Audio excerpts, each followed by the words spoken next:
Hello dear, आज हम divisibility rule पढ़ने वाले हैं। डिविजिबिलिटी रूल हम इसलिए पढ़ते हैं क्योंकि ये हमें एक्चुअल भाग नहीं करना पड़ता है। बिना एक्चुअल भाग किए हम पता लगा सकें कि कौन सा नंबर किससे डिवाइड है और कौन सा नहीं। तो सबसे पहले हम बात करते हैं 1 का। अच्छा, 1 एक ऐसा नंबर होता है जिसको हम बोलते हैं यूनिवर्सल डिवीजर। यूनिवर्सल डिवीजर बोलते हैं। यूनिवर्सल डिवीजर इसको इसलिए बोलते हैं क्योंकि 1 एक ऐसा नंबर होता है जो सभी संख्याओं को कम्प्लीटली डिवाइड कर देता है।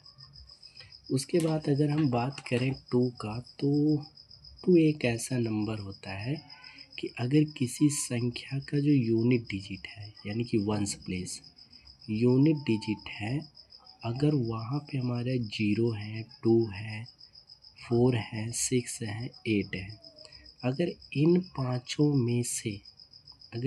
पाँचों में से किसी संख्या के इकाई के प्लेस पे है, वंस प्लेस पर, तो वो संख्या 2 से डिवाइड होगी। अगर किसी भी संख्या के अगर जो वंस प्लेस है उसमें 0 है, इन पाँचों में से कोई एक हो वंस प्लेस पे, तो वो 2 से हमेशा डिवाइड हो जाएगी। उसके बाद बात करते हैं हम 3 का। तो जब 3 की बात करते हैं तो 3 और 9 का हम सेम समझ लेते हैं। 3 और 9 में क्या करना पड़ता है, हमें डिजिट सम करना पड़ता है, डिजिट सम। क्योंकि हम जानते हैं कि जो संख्या बनती है ना, वो डिजिट से बनती है। एक एग्जांपल से समझ लो, जैसे ये है 72045, ये नंबर है।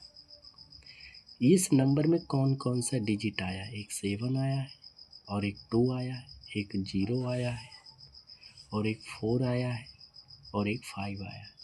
इन जितने भी डिजिट से मिलकर बना है उन सब का डिजिट सम कर लेंगे। 7 2 9, 9 0 9, 9 4 13, 13 5 18।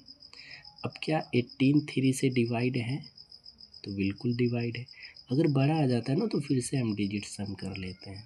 तो ये 3 से डिवाइड है, इसलिए जो नंबर पूरा हमें दिया गया है, ये नंबर पूरा 3 से डिवाइड हो जाएगा।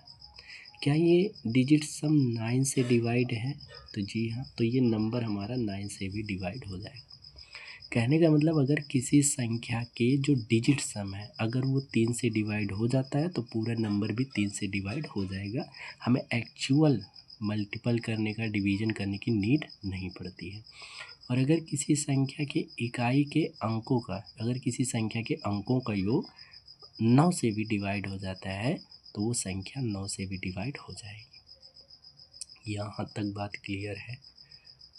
तो आगे के जो रूल है वो हम नेक्स्ट वीडियो में देखेंगे।